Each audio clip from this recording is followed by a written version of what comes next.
Welcome back to the HBO official Band of Brothers podcast. This is Roger Bennett. I say Flash, you say Thunder. Episode 1, Currahee. An episode that takes us back to Easy Company's inception, basic training at Camp Toccoa, Georgia, all the way to a Pottery, England, and the precipice of the Allied invasion of Europe. What we see during that time is the men undertaking the grueling, grinding transformation from individual raw recruits into a fearsome collective. A process that begins under the petty, sadistic eye of Captain Herbert Sobel, a stickler played by David Schwimmer, who delights in charging his underlings up and down Currahee, the mountain that looms over the edge of camp. How far down? 3 miles up, 3 miles down. While revoking weekend pass privileges due to any minor infractions. What is this?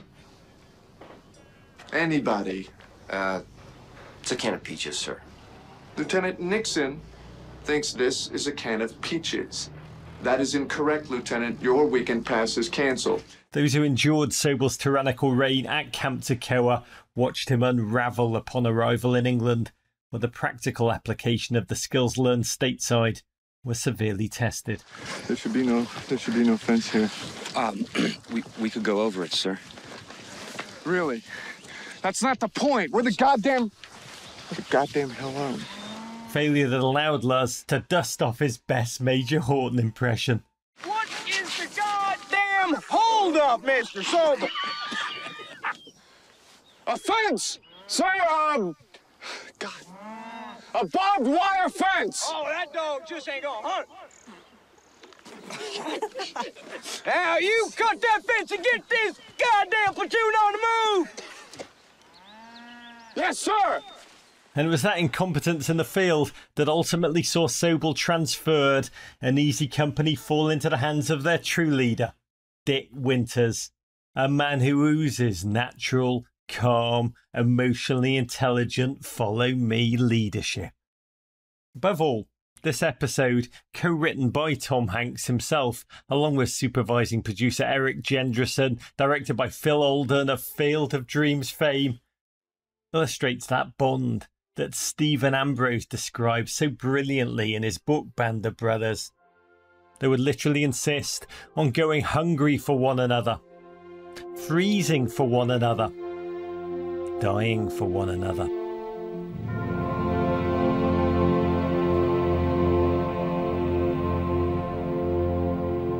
My guest today is the man who played Captain Lewis Nixon III, the intelligence officer for the 2nd Battalion, 506 Parachute Infantry Regiment, 101st Airborne Division. A gent we first meet on the cusp of D-Day, walking around an English airbase, flask of scotch in hand. And he'd go on to become one of only a handful of men in a regiment to make 3 combat jumps. A truly complex gent, a sage, deeply human warrior who felt the savagery of war, and perhaps because of that, kept a permanent stash of VAT 69 stowed away in his footlocker. It's a joy to welcome the man who made Lewis Nixon return to life, Mr. Ron Livingston. Thank you, Raj. Appreciate it. Ron, it is a joy to be with you. I love your screen presence. I admire your approach to acting. You once said, every 6 or 7 years, you look in the mirror and you have a completely different product. You said, oh, I guess I'm in this business now. When you look back on your Band of Brothers experience, what business were you in when you assumed the persona of Lewis Nixon? Well, it's funny because going into that, I was very much considered a comedy guy. I was still trying to convince people to give me a shot on the drama side. I think in a way that ended up helping. A lot of times I feel like what I end up doing in movies, if I'm in a comedy, I end up playing it straight. And if I'm in a drama, I end up playing it funny. I feel like I've kind of made a career doing that. You're already well known, unlike many of the Band of Brothers actors, By the time the show was being cast, you'd been in Swingers. You'd just played Peter from Office Space, a cult classic slacker comedy.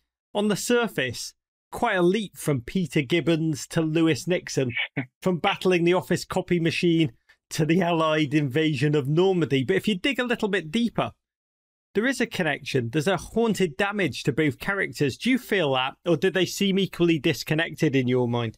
I came to them from such different places, mostly because one was fictional and one was historical. So with Peter Gibbons, I felt like I had the freedom to do whatever I wanted with it. I felt a lot more pressure sort of with Lewis Nixon. The scope of the thing alone, you know, the fact that it's, oh my God, it's HBO, it's a $130 million thing, it's Spielberg, it's Hanks, that gives its own actor pressure. But beyond that, it was like, just felt a responsibility that I was going to be portraying a real person who probably nobody had ever played before, and who knows if anyone will ever play him again. So I wanted to get that right. Your casting story is, I mean, it's remarkable. You'd met Band of Brothers casting Supremo Meg Lieberman when you worked on an indie movie, The Rumor of Angels. That's right. An indie movie, whenever you talk about it, you always say, no one ever saw that. But that's how life works. You'd met Meg. She asked you to come in for the Band of Brothers audition. Can you take us in to your first audition? Because I've heard you tell this story, and in stark contrast to every other bloody cast member we've interviewed, all of them threw themselves into the minutiae of research or brought army equipment into the audition room. You, essentially Peter Gibbons did. The first audition, I just kind of showed up and looked at the sides for two reasons. Number one, I was on a holding deal with Fox. I didn't think there was any way in the world they were going to let me out to do it anyway. And the other one was, every war movie I've ever seen, the officers always look a certain way. You know, they have angular, high cheekbones. Yeah, they're all blonde. And I just thought, no way I'm going to get this. So when I got the call back and they told me that I was going to now go read for Tom, all of a sudden, I felt like I had to take it a little bit seriously. So I rushed out to the bookstore. I bought a copy of Band of Brothers, and then, like any good actor, I turned to the index to look for the character's name so I could skip all that other stuff. And the first thing I opened it to, of course, was the picture in the middle of the book where he's lying in a bed, hungover, surrounded by all these bottles after V-Day. In that second, this is not at all what I thought it was going to be. This is perfect. Oh, I'm going to get this. First of all, yeah, there was a striking resemblance. Before, I just thought Meg was really stricken by my talents, but now I'm like, oh, well, I look like the guy. But I kind of had a feeling, and then I went and I read for Tom. You once said that Hanks was one of the actors whose personas you were, quote, trying to assume and make your own. You said in life you desired to be a young, cheap ersatz Hanks. I had been ripping him off for a couple of years, just sort of early sitcom stuff, because I didn't really know how else to do it. I was a little cognizant that I thought he might recognize deliveries as his own. You said you never got over being nervous around Tom Hanks. So what was that like to walk into that interview with a bloke who was one of your acting heroes? I expect to be nervous when I walk into interviews. I'm always a little bit nervous. If anything, it's kind of a good thing. It gives you a little extra energy. Tom was so great at disarming people. He's just really, really charming. Where I got really nervous with Tom was when it was actually time to shoot the thing, because it put up or shut up time. How are you playing it, though? Because the Ambrose book describes Nixon as a complex gentleman, flamboyant, hard man to get out of the sack in the morning, a great quote. His father, fabulously wealthy, the product of Yale, a big drinker. How did you analyze that and then process it into your portrayal? He was an extraordinary guy, and the rules didn't quite apply to him. The rules that applied to everyone else just didn't apply to him. He had extraordinary privilege just from who he was and what his background was and what his gifts were, and he carried that. That was the key with him, having that entitlement. He felt comfortable telling people what to do. I mean, we're the only unit in the group that's got the Germans on the German side of the Rhine. If we'd have taken Antwerp, and I'm not saying that would have been easy, we would be over the river, well supplied, have the Krauts on their heels. Now I can just get Ike on the phone. Are you listening to me? He had a beard. They called him Blackbeard. I'll tell you what, Babe Heffron and Wild Bill Garnier came to visit us on set, and I got to meet him, and it was when we were shooting Currahee, so I had like a day or two of stubble. They said, oh, this is Ronnie's playing Nixon. And the first thing that Babe Heffron does, he looked and he goes, where's your beard? And I was like, what? I've got. He's like, no. That guy had a beard. And I was like, well, this is sort of, we're still sort of in boot camp. So I thought, like, we're going to dial that. He's like, nah, that guy wouldn't shave for the Pope. So you go on through the Hanks audition, which you ace, into the big mix and match. That's the legendary audition with hundreds of aspiring actors, a lot of nerves there. Think of it as some kind of Band of Brothers Lollapalooza. And so many actors have told us they were trying out for multiple parts. They had no idea what was going on. But you were locked in on Nixon. And while you were learning your lines, you accidentally came across the casting depth chart. Yes. Tell us what you saw, Rob. Because I was only reading for one part, I had basically a lot of downtime. And Meg said, hey, Ron, we can put you in a room here by yourself. So they put me in somebody's little office, and then they left, just kind of sitting around twiddling my thumbs. And I looked down on the desk, and I see this grid. And at the top of the grid are initials TH, SS, TT. Tom Hanks, Steven Spielberg, Tony To, the other legendary producer. And then there's names of actors going down the side and like little check marks and pluses. And my first thought was like, oh, I should probably not look at this. Is probably not good to look at. I can't help myself. I got to look down. I go find my name. It has some checks. It has some pluses. I felt good about it. After seeing that, you've said you were just exhilarated and you threw yourself into the role in the mix and match in front of some audience, as you say, Tom Hanks, Meg, Tony To, and Steven Spielberg. Steven Spielberg, who is videotaping your audition on the ground, working the angles. I need to know, does that make you nervous, or did it just encourage you to turn up your performance to 11? It was entirely surreal. It didn't make me nervous, any more nervous than I probably already was. The thing that I noticed about that is I could see in that second why Steven is such a great filmmaker, because he was on the ground, just the way that he was operating with this little video camera, just capturing the auditions. He looked like a 17-year-old kid making his first movie with a Super 8 camera. He had that sort of joy. I was like, oh, this guy loves it. This guy, he lives for this. He was born to do this. I had one moment where it probably could have all gone wrong. The audition scene I did was the one on the train where Winters asked, what am I going to do without booze? And at the end of the thing, the penny drops and the punchline is, and I had a case of the Bat 69 hidden in your foot locker. So we're doing the scene. Tom Hanks is reading the other part, and we get to the end of the scene, and Tom's just looking at me.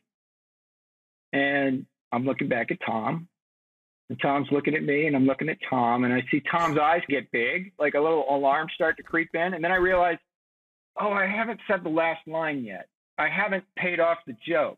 As if I'd been standing there like it was a mic drop and I'm just standing there holding the mic, not dropping it.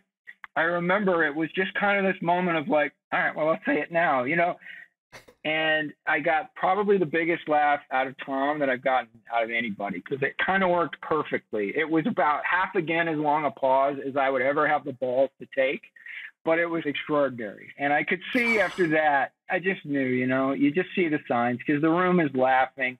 Steven's smiling and nodding, and it's like, okay, now I'm going to go do this. What do you think they saw in you? You, a comedian, you, a son of the great state of Iowa. I had graduated from Yale, which is where he went to school. I'm not from that world, but I had been around it. I knew of that world, and I was invited into it and moved through it a little bit. So I had a decent idea. Before you left for the production shoot itself, how did you prepare? I saw that you spent time with field diaries, intelligence reports. One of the things that I did is made a conscious decision that I wasn't going to look at a lot of World War II history. I was going to look at Civil War history and World War I, because those were going to be the stories that these guys grew up in. When they thought of war, this is what they were going to think of. I tried to go into it allowing some of these things to surprise me. Sherman tanks were surprising. That stuff was cutting edge military technology. Parachuting was something that hadn't been going on for very long. It was cutting edge technology. The thing that I did that was probably the most valuable is I got in touch with his wife, Grace Nixon, who happened to live in Sherman Oaks. So she was probably 20 minutes from where I lived. And she was a rare gem of a human being. She was his intellectual match. I don't think I ever took a backgammon game off of her. So I met her for lunch. The first thing she did when the waiter comes, she said, I'll have water, but he'll have a cocktail. And I think she wanted to see how I handled myself with a cocktail. I think I passed that test. And so she was like, yeah, okay. Terrell Nixon had unfortunately passed away by the time production began. He died in 1995, and he was an elusive character. As I said, an Ivy League guy amongst hard Scrabble characters, a guy of means amidst a unit who are largely kids of the Great Depression. Didn't even speak to Ambrose for the books. He didn't even have that to go on. What were the biggest lessons about the character that you learned from her?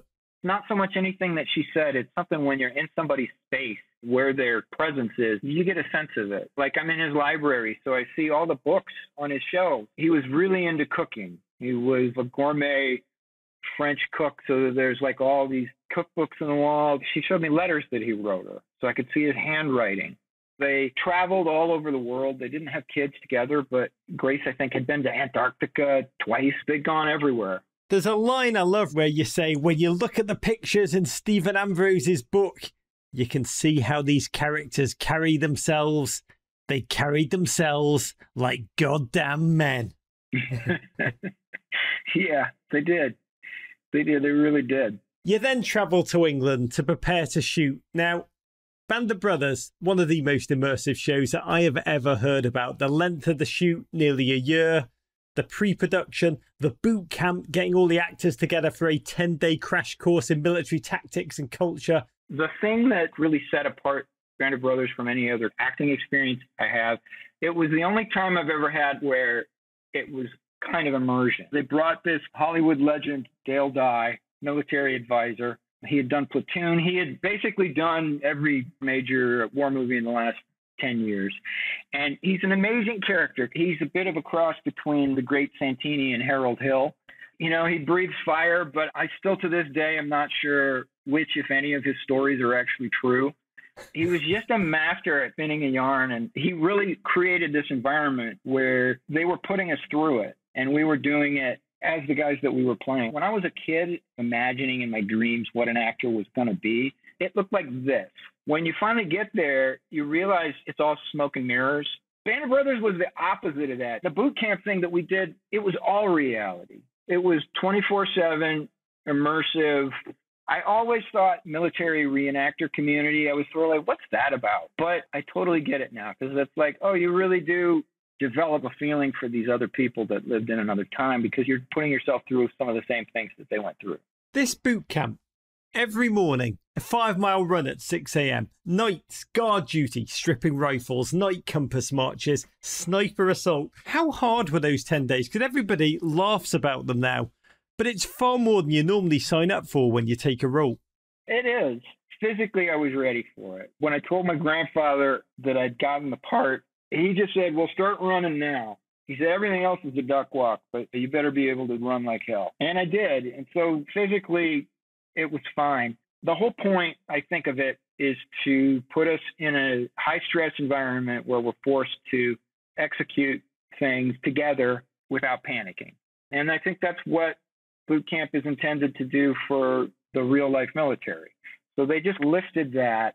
Most of the difference was they weren't allowed to hit us.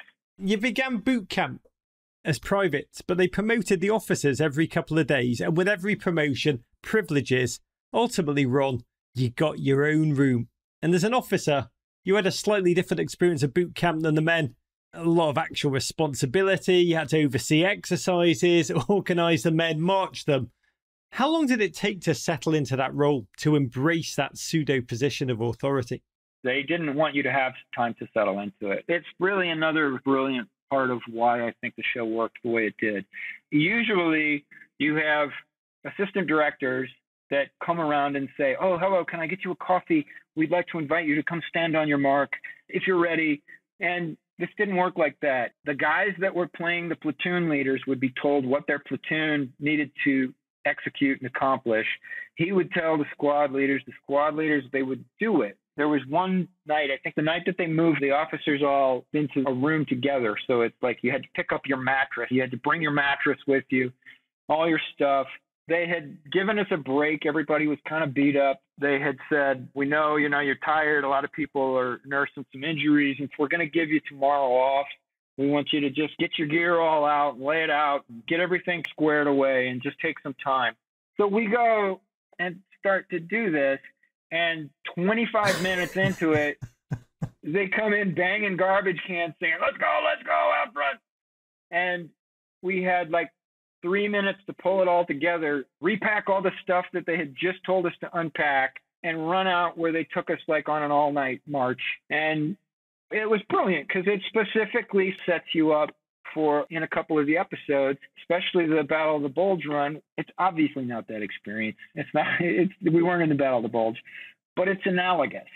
You know what I mean? It's analogous enough to be able to go, okay, right, I remember what that felt like when we had to do that. Now I have an idea of how to play how he would. It was an incredible conceit by the producers. This boot camp led to a bunch of actors genuinely feeling the bond of men who are about to go to war together. There's a beautiful story. Private Tipper, he had to field strip an M1, and it took him an age. So one of your trainers ordered you, as his squad leader, on to get into the push-up position, hands in a diamond, and stay there until Tipper finished. You tell us what happened. As his squad leader, I was responsible for making sure that he got it, which he had. He did it beautifully. He was no problem until the chips are down, and then he started fumbling with it. And I'm in the push-up position, and Frank John Hughes, he gets down in it. It's like the slow clap, you know, and then all the guys are down, and Tipper eventually gets it. How did that feel? It felt really good. It felt like we were doing something, because the truth is we didn't really have to know what we're doing, which I'm sure we didn't. We just had to believe that we did. And at that point, we were believing it. We'd all drunk the Kool-Aid. There was another moment. We're looking for the abandoned railway, and we had no idea what an abandoned railway looked. So we found it, didn't realize we were there, ranged another 6 or 7 miles looking for what we thought an abandoned railway would look like, and found something. But now we're miles away from the camp, and we're late, and we've got like 20 minutes to get back, right? And everybody's exhausted. And it was a moment where I just realized it's going to be really embarrassing if Nixon, the S2, if his squad got lost out in the woods and is late for chow. And so I just started screaming at guys and like going, let's go. We're double timing it. And Frank John Hughes, who I think had a 4-inch blister on his heel already, just looked at me and said, yeah. And he like started getting the other guys to do it. And Frank John is there for you. Frank, man. I love you, Frank. Nixon, different from the men. And you were different to the other actors from the beginning in that before boot camp began, the producers singled you out to ask you, Ron Livingston, to make a video diary, which you did. My name's Ron Livingston. I'm playing a man named Lewis Nixon. He was the intelligence officer for Easy Company in the Second World War, 506th Parachute Infantry Regiment, and I shot a video diary. Here it is. But it allowed you, by making it, to drop out of line where others had to march or execute a grueling exercise. You could just say, nah, I'm videotaping.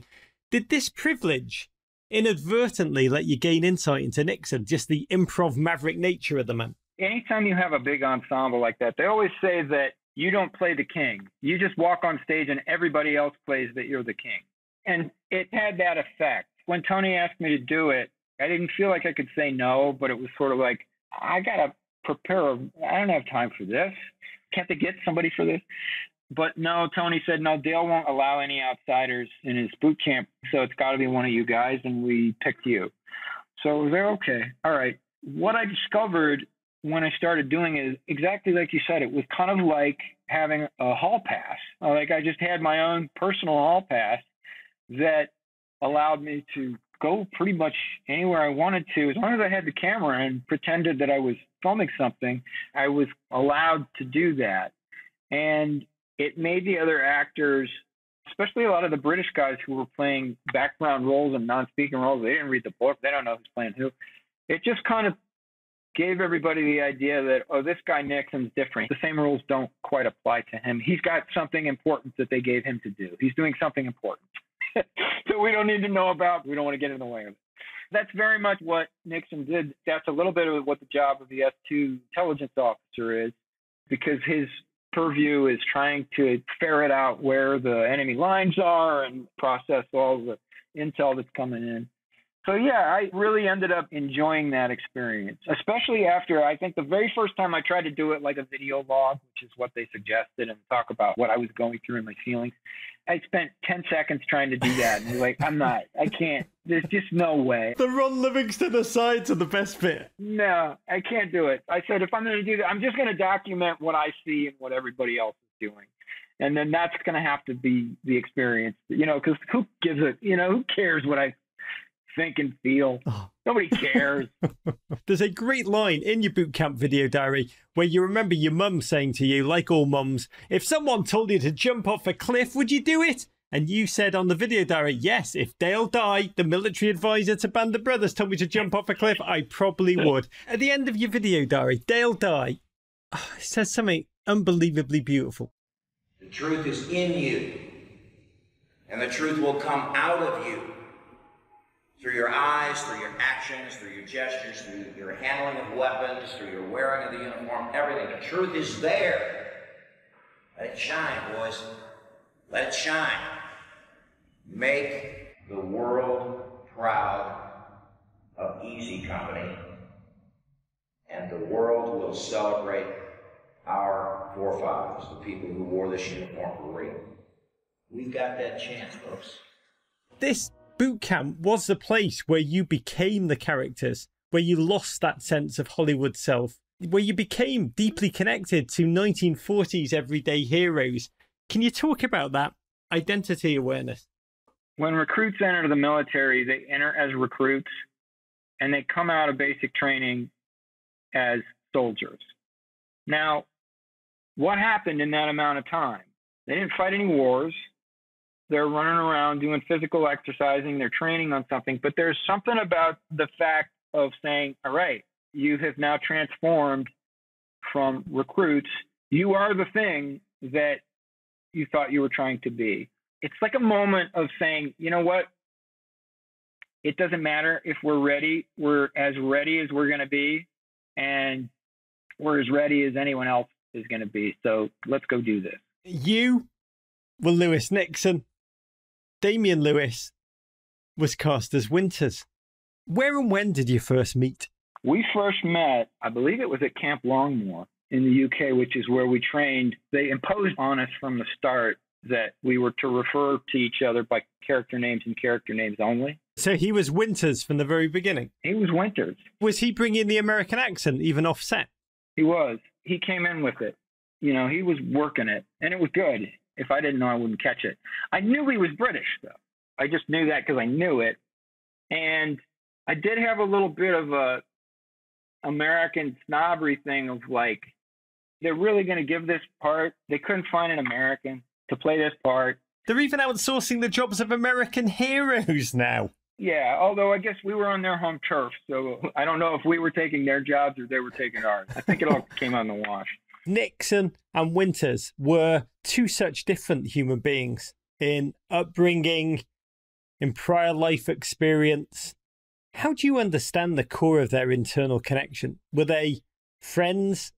Were they siblings? Was there a rivalry, a competitive spirit in that? It was definitely all of that. I remember Dale Dye, he did a thing where in the beginning we were divided up into platoons and squads, and he put Damian and I in the same squad, but he made me the squad lead, right? So now I'm in charge of like waking Damian up in the morning, and I'm above him. And then that's something that's going to change throughout the course of it. And it was a really interesting clue to me that it's like, oh, I see. Nixon kind of came in as this hotshot, privileged golden boy, and Winters passed him on the track. That had to have colored his experience of it. I think there was a lot of that sibling friend rivalry that's part of any deep and abiding love. Did you feel closer to Damian than the other actors? Because of just an odd quirk of the way it worked, all the English guys would clock out and they would go home to their girlfriends or their wives. And the Americans would all get funneled back into the living quarters. And we're in London, we don't know anybody. So most of the time was spent by the Americans with each other just because nobody else wanted to talk to us. And within that, it broke down like all the married guys who had families and kids lived over on the West End because they had little flats with kitchens, and they would get together for play dates and do dinners together. All the young guys that were single were out in big mob hitting all the clubs.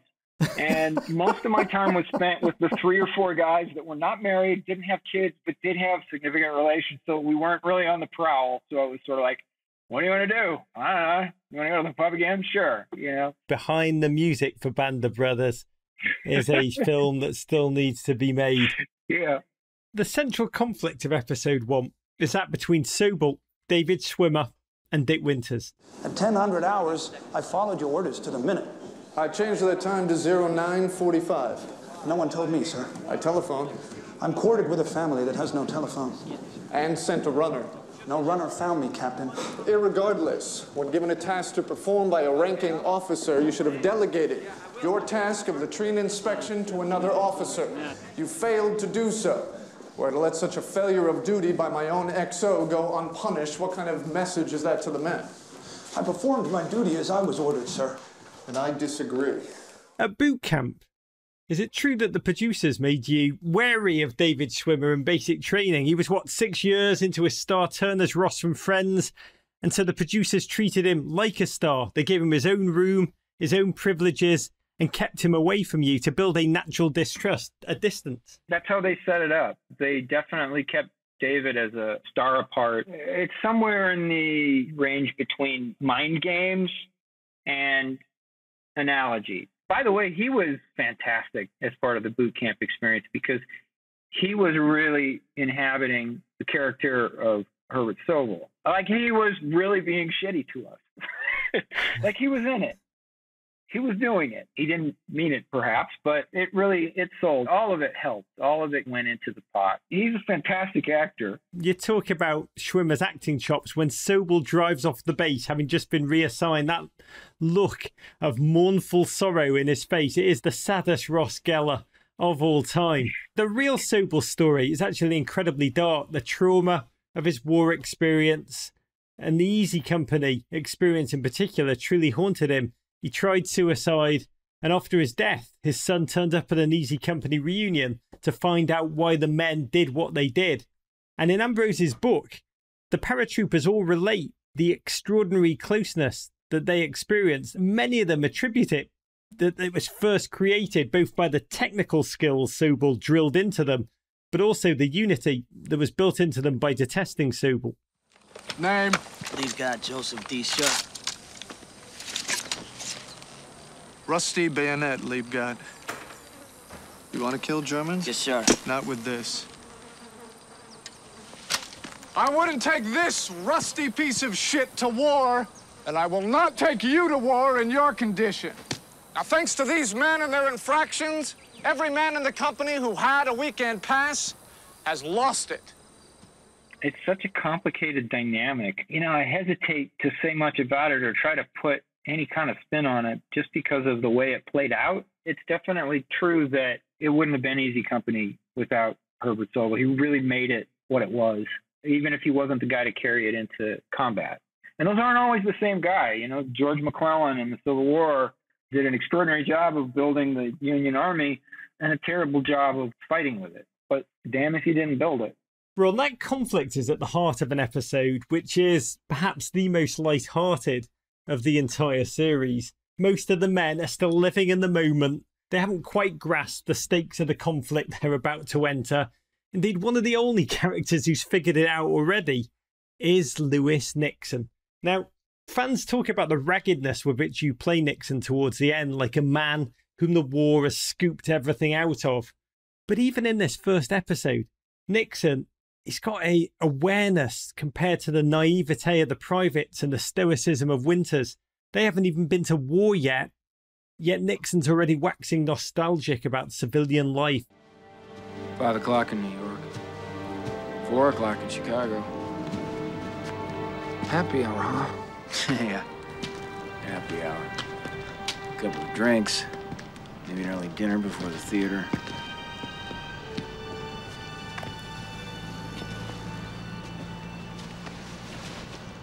Civilized place for civilized men.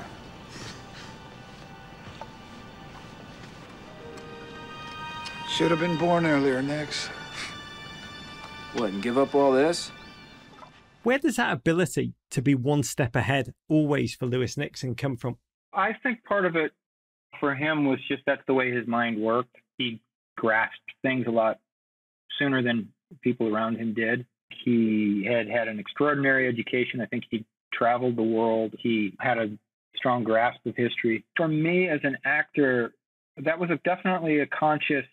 I realized that in the script, Lewis gets to be a little bit the voice of, like, I get to see it a little bit from the perspective of the audience, forward in time, who knows how this ends, who sees where this is going. Again, that relates back, I think, to his job as the S2 intelligence officer. That's his job, is to try to see where it's going. He always sees the whole board, carries the board in his head, and just has the ability to do that, to keep that. Me as Nixon, having that contemplative back thing, and Damien grounded in the present, looking to the future, like, gave us a lot to play with. Nixon's journey through Band of Brothers is remarkable to witness. And I don't want to get too far ahead of ourselves with spoiler alerts here. But he's a man who shows such wit, such energy in episode 1. Sobel's a genius. I had a headmaster just like him in prep school. I know the type. Louis, Michelangelo's a genius. Beethoven's a genius. You know a man in this company who wouldn't double-time Curry with a full pack just to piss in that guy's morning coffee? And then the war trauma, coupled with his personal life disintegrating at home, sees him end as a ground down, jaundiced, almost a cynic. What do you think I should write to these parents, Dick?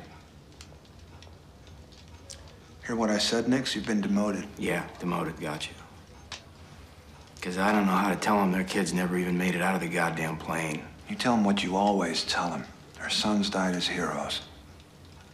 You really still believe that? Yeah. Yeah, I do. Don't you?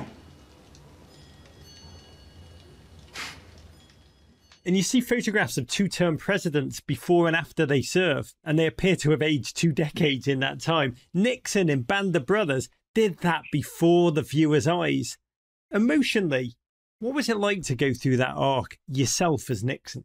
First, I'm going to give credit where credit is due. Some of it was the makeup department. Did an extraordinary job of hollowing out the eyes, making us appear a little more gaunt, a little more ragged. We weren't entirely on our own. Some of it was just the shooting schedule. We shot episode 1 Curry first when we were all bright-eyed and fresh. And a lot of those later episodes we shot last after we'd been grinding it out for 8 or 9 months. And then some of it, I think, was just the nature of the subject matter. The job that they did creating the concentration work camp in episode 9, the phenomenal job that the art department did of building that place, it's very sobering. The image of it and being there is very sobering, but there are no ghosts there. If you go to the real one, I feel like there are ghosts and the birds don't sing and you feel it in your soul. This one, it's there and you see it, but you don't feel it in your soul quite the same way. But just the way it looks is enough that you can't even walk around and look at it and imagine it without it draining you, just to consider the magnitude of what was done. How did the experience of playing Lewis Nixon as a human being, how did it change your role in ways big or small? I never called anybody sir before Band of Brothers, and I haven't stopped calling people sir since. So there's some silly ones that you just pick up. I feel like every job seeps into you, and this one was extremely powerful. Just to my strength as a person, I was, I think, 32, 33 or something like that. But I came back with a lot more sort of gravity. I was grounded in a way. Before, there's so much like, I got to prove myself. I got to make it. I got to, I got to get my break. And then I got to do a great job in my break. And I went to Band of Brothers feeling like that. Like, I got to, I got to do the thing. And I came back feeling like, all right, yeah, what's next? I haven't since had that young man energy going into something. When you watch it now, what do you experience? Do you think about your performance, or do you think about your own passage of life? It's funny. I've only sat down to watch it top to bottom maybe 6 or 7 times. I catch pieces of it. If it's on, I'll get sucked in and I'll watch it for a while. I used to say this thing where any project I'm in, the first time I see it, I'm only looking at my hair. The second time I see it, I'm only looking at my acting. And the third time I see it, I can get a sense of how good of a movie it is. And I would say with Band of Brothers, going back 15 or 20 years, now it's kind of like watching home movies because you see yourself at such a younger time. And it's that way when you watch home movies, you know that's you, right? But you know you're not that person anymore. That's a person that you have a relationship with. I'm a lot more generous to that guy on screen when I watch him now than I was when I watched it then because I felt close to it. Now I have moments of looking at it and going, man, I was really good in that. Not really good in everything, but I was pretty good in that. The conveyor belt of life, Ron. Band of Brothers has become a cultural phenomenon. It is so much bigger now than it was when it came out 20 years ago. Ron, how do you understand that? I think everything kind of grows in time. If it can stay relevant and if it can stand the test of time, then it only grows. Just by the nature of when it was aired, our first episode aired September 9th, 2 days before 9/11. Those two things are like kind of inextricably intertwined for me because you're just ready, you're excited about your show, you're watching the thing, and there's the videos of the guys saying we were attacked, and then 2 days later, the trade towers come down and the United States has had an attack on its soil. I think everybody was cracked wide open for a couple of years, and Band of Brothers just kind of sits in that experience. It kind of goes hand in hand with it. Ron Livingston, thank you for honouring the memory of Lewis Nixon and sharing your journey with us. Thank you. Thanks for having me, Rod. On the risers, we fall on the grass. We never let we always did our best. Mighty Christ Almighty, who the hell are we? Didn't that goddamn railway. Ron Livingston as Captain Lewis Nixon. Just a wonderfully layered performance in a series full of them. Next episode, we join Easy Company aboard that formation of C-47s headed for Normandy and talk episode 2, Day of Days. That night I took time to thank God for seeing me through that day of days and prayed I would make it through D+1. And if somehow I managed to get home again, I promised God and myself that I would find a quiet piece of land someplace and spend the rest of my life in peace. We'll speak with the man who used those words to lay the foundation of what's in store for Major Dick Winters and Easy Company for the rest of the series. He's a writer of episode 2, Day of Days, the great John Orloff. If you can't make a guy dropping into Nazi-occupied France with nothing but a fucking trench knife, and by the end of the day, he has taken 4 105mm German cannons and saved hundreds, if not thousands of lives. If you can't make that dramatically interesting, then you need another job. Make sure to subscribe to HBO's official Band of Brothers podcast wherever you get your podcasts, and please rate, review and share. And a reminder, as if you needed one, that you can watch Currahee and every single episode of Band of Brothers on HBO Max right now. Until next time. Currahee! Currahee!